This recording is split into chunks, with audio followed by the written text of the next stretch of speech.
Hello, everyone, and welcome to this important episode of Ignition Time. Vaccine hesitancy is a real phenomenon, and it has important implications not only for our health here in the United States, but it has important global implications. In this video, I'll cover both sides of the story. I'll tell you exactly where I stand at the end of this video, so please make sure you watch this video all the way through to the end. If you learned something new from this video, please click the like button. Please subscribe and enable notifications, because the Ignition Time channel is about the country, the economy, as well as our money. I want you to be happy and healthy. I want you to be successful.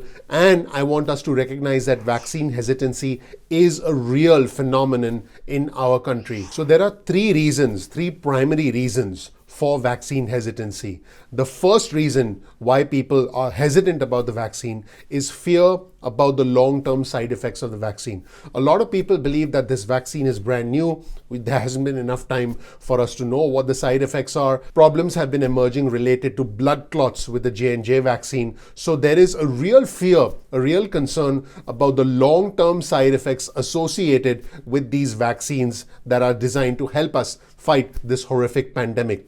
The second is a fundamental distrust with the government. We simply don't trust the government, and therefore many of our fellow Americans simply don't want to take the vaccine because they feel that this is some sort of an agenda from the government. And because of the distrust with the government, there is no trust in the vaccine itself, regardless of what the government says. The distrust in the government is so built in to the American psyche that people just don't want to take the vaccine. It doesn't matter if President Biden pushes the vaccine, it doesn't matter if former President Trump encourages it, or it doesn't matter what Dr. Fauci says. There is so much distrust in the government that individuals are simply not going to want to take this vaccine. The third is the belief in conspiracy theories. The fact that all of this could be an engineered hoax. All of this was some sort of a lab-grown experiment from China that made its way out into the world. And all of this is a conspiracy, a hoax designed to bring down the American economy. Why should we essentially fall prey? Why should we become a victim of this hoax and get a jab when we don't need to? So the belief in conspiracy theories, the belief that all of this is an engineered hoax and is somehow designed to insert chips into us or something like that, is a concern that people have, and it is one of the reasons that there is vaccine hesitancy. So once again, this is the truth about vaccine hesitancy. What are the three primary reasons why there's so much vaccine hesitancy? Number one, the fear of long-term side effects. Number two, fundamental distrust in the government. And number three, and this is a big one, a belief in conspiracy theories, a belief that this is some sort of an engineered hoax and we shouldn't fall victim to this. So there are three primary reasons. Now, there are some individuals who believe that this is not a true pandemic and that, this doesn't even exist and that there are no side effects. But I believe those individuals are in the minority, because I think all of us know how devastating, how deadly this is. I have covered the three major reasons. Now, let's dig a little bit deeper and try and analyze why there is so much vaccine hesitancy, despite all the efforts from the prior administration and this administration to encourage people to get this vaccine. We are about to see an excellent report from NBC News national correspondent Miguel Almagor, who was reporting for today. The fact is that individuals over the age of 16 can now get the vaccine in all 50 states throughout the country. However, a lot of vaccine slots, a lot of vaccine doses are going unused because vaccine hesitancy is so widespread across the country. Let's take a look at this news segment, which analyzes the high stakes of this situation as vaccine hesitancy is mounting across the country, as the pandemic surges in parts of the country and surges nationwide. Folks, this pandemic is bringing countries like India and Brazil to their knees. This is creating a humanitarian crisis in other countries, which will have chain reactions for the rest of the world. We are not out of the woods yet. Let's analyze this segment from NBC News as they analyze the high stakes associated with the vaccine hesitancy. Let's roll the tape. This morning, as fewer Americans are being tested for the coronavirus, the number of infections is rising at a worrisome pace across the country. Compared to last month, new COVID infections have jumped nearly 30% nationally. In 11 states, cases are climbing by at least 25%. Yet in some places, people are still hesitant to get vaccinated despite plenty of availability. In Lebanon County, Pennsylvania, COVID cases have shot up 44% in the past 2 weeks. Appointments are going unfilled. We've got thousands of appointments available over the next few weeks and no takers at this point. The Biden administration is recruiting a chorus of voices to get word out vaccines are safe and up to 90% effective. We have enough of it. You need to be protected, and you need in turn to protect your neighbors and your family. So please, get the vaccine. Hopefully I can see family soon. I've stayed away. So yeah, that is exciting. But while nearly half of all adults in the U.S. have received at least one shot, vaccinating the other half may not happen as quickly. Visiting North Carolina, Vice President Kamala Harris urged patience and outreach to those who are reluctant. In terms of the hesitancy issue, it's real. So that is about continuing to do the work of reminding folks that it is safe, that it is effective, that it will save their lives. The stakes in the global pandemic couldn't be higher, with COVID-19 surging around the world for an 8th week in a row, according to the WHO.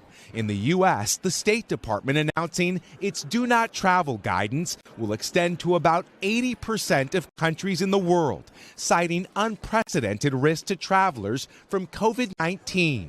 This morning, growing worry abroad and here at home over a virus that won't go away. Now, let's take a look at another NBC News segment where the NBC crew interviewed vaccine skeptics who explained why they are hesitant about getting the vaccine. Folks, this is very important. This goes back to the 3 reasons that I mentioned earlier. Fear about the long-term side effects associated with the vaccine, distrust with the government, and the 3rd reason, which is a belief in conspiracy theories and a belief that this is all an engineered hoax, and therefore you don't want to get scammed by getting a shot. Let's roll the tape and check out these vaccine skeptics. Convincing skeptics to get the vaccine is easier said than done, especially in rural areas that are heavily Republican. NBC News political reporter Vaughn Hilliard is in Pineville, Missouri. Vaughn, if I understand correctly, that county has the 2nd lowest vaccination rate in all of Missouri. Why are people there so hesitant to get a COVID shot? You're exactly right, Allison. We're talking about just 5% of the county here fully vaccinated, and just 8% of the folks in this county have received the first dose here. And that comes down to the very heart of the question. Why is there this hesitancy here that is prevailing based off of conversations we've had with folks? And these numbers are reflected in polling where self-described Republicans across the country, about half of them say that either they're not going to get a vaccine or they're going to wait and see. And in some conversations with folks, including the ones you're about to hear, that's very much what we heard. Take a listen. I don't care if I look like the wise guy or the dumb guy. It's my decision. I just decided I'm not going to do it. I'm a guinea pig if that's the case. Yeah, I'm not going to get the COVID vaccine. I don't feel like I don't know. I just feel like I'm good. I don't need to. I take vitamins and whatnot, and I'm pretty healthy, so. Allison, again, we need to underscore the fact that public health officials, including those locally here, have said that the vaccine is safe and have gotten the vaccine themselves. But what you continue to hear is this prevailing lack of trust in the government. This isn't just a 2021 thing or a coronavirus vaccine thing, but this is a mounting, ever-growing distrust in the government at large. Vaughn, you did find some people who got the vaccine, so what did they tell you? Yeah, I want to let you hear from a couple of them who did get the vaccine, and we were actually just down the road. There's a clinic that was underway today, and there will be tomorrow. The supply is here in town. It's a matter of folks calling up and making their appointment. Hear from some of these folks who did get their vaccine, talking about others in their community. Oh, I've heard quite a few people say they're not going to get it. They're afraid to put things in their body. They're afraid they're going to get something from it. They're afraid that I don't know. I haven't heard any good reason why people aren't going to get it. All you got to do is go to Facebook and you'll get bombarded with the people thinking that the vaccine is going to kill them. And it's more than just in this community. You're seeing this reflected nationally in these mostly largely white, conservative, rural communities. Even up on Capitol Hill in the U.S. House, there are still more than 100 members who have declined to receive a vaccine despite it being available to them over the last 3 months, Allison.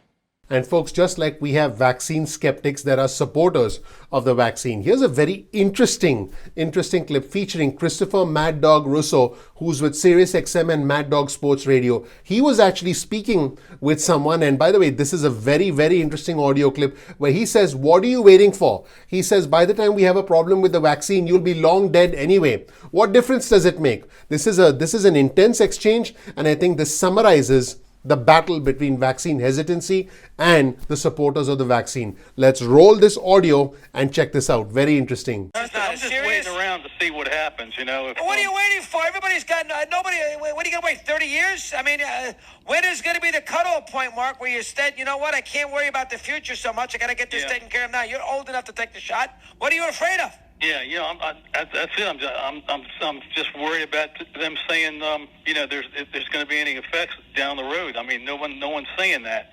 Well, you're not going to know that, Mark, until 30 years from now. We just got the shots. Well, I How won't you wait going to know that long, but I mean, I'll wait a couple of months at least and see if anything happens. And then, Mark, the shot came out in December. It's now April.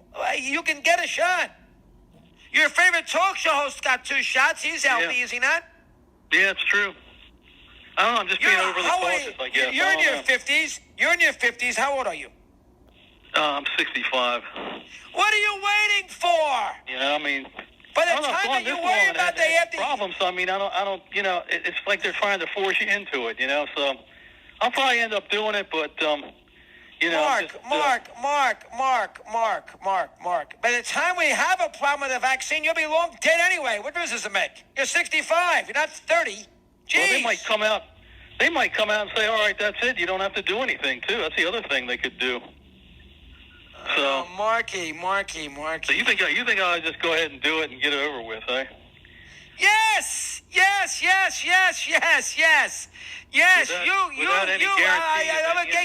the 2 shots. I mean, don't be so afraid. My God Almighty.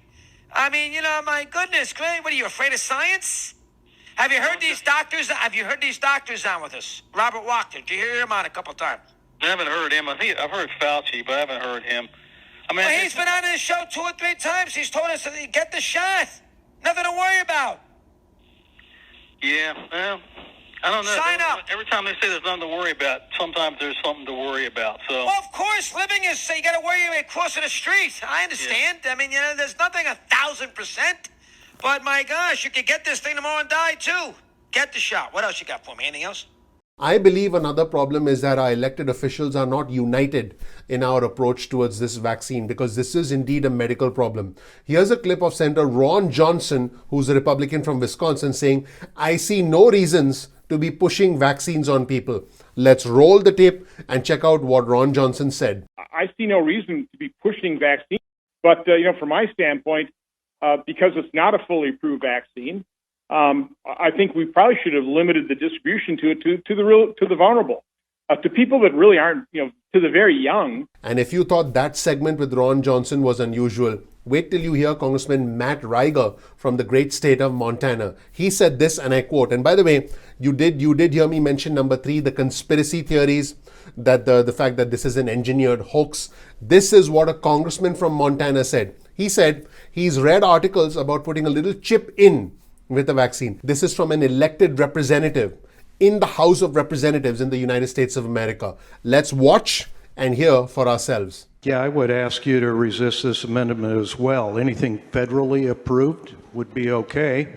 So it's still requiring an employee to put something into their bodies in order to be employed. That's crazy. What's next? I've read articles about putting a little chip in with the vaccine. There you got right there. So what if that is federally approved and the employer requires that? We've had a lot of bills talking about personal privacy this session. This amendment flies in the face of that, so vote no on this amendment, please. So that's it, everyone. The 3 reasons that are associated with vaccine hesitancy: fear about long-term side effects, distrust with the government, a belief that this is a conspiracy theory, that all of this is an engineered hoax. I promised you I would share where I stand with all of this. I was actually speaking with one of my friends. He's an extremely intelligent guy and I enjoy speaking with him. And he said, "Hey Nitin, all this was manufactured by the Chinese." And I said, "Okay, so?" And then he said, "Well, this was all a big hoax. This is all something that could have been prevented." I said, "Okay, fine. But what does that have to do with the vaccine? Are you going to take the vaccine or not?" And then he didn't really give me an answer. And then he and I ended up talking about one of our friends, our mutual friends, who was one of the healthiest guys that I know. He unfortunately died. Yes, he died because of COVID. And then the friend I was talking to said to me, "Well, he probably had some underlying conditions." I said to him, "What?" I said to him, "You seem to be justifying the fact that one of our dear friends, one of our mutual friends passed away by trying to make sense of it by saying, oh, he probably had to have some underlying conditions." Folks, it is my belief that this is real. This is dangerous. I took the vaccine and it is my personal belief, just as it is yours to believe what you want, it is my personal belief to tell you what I believe. And I believe this is real. I believe we should get the vaccine. And I believe that we should do everything we can to protect ourselves because this threat is real. In fact, there are other parts of the world where this is surging and this is not something that we should take lightly, and we are not out of the woods yet. So you know where I stand, but I tried to present you with both sides of the story in this video. I appreciate you watching this episode of Ignition Time all the way through to the end. I believe that we as human beings, we as adults, try to make sense of situations, and all of us are guilty of confirmation bias. We believe what we believe, and then we take information, whether it's from our elected representatives, whether it's from our friends and family, we take that information and we reinforce what we already believe. I think that we can grow as individuals if we are open to a new approach. I think we can grow if we are open to admitting that our old beliefs were wrong, and I think we should trust in science. That is my belief. Thank you so much for watching, everyone. I appreciate you. Please click the like button. Please subscribe. Please enable notifications. I'm looking forward to seeing you in the next episode of Ignition Time. Thank you. I'll talk to you soon. Bye.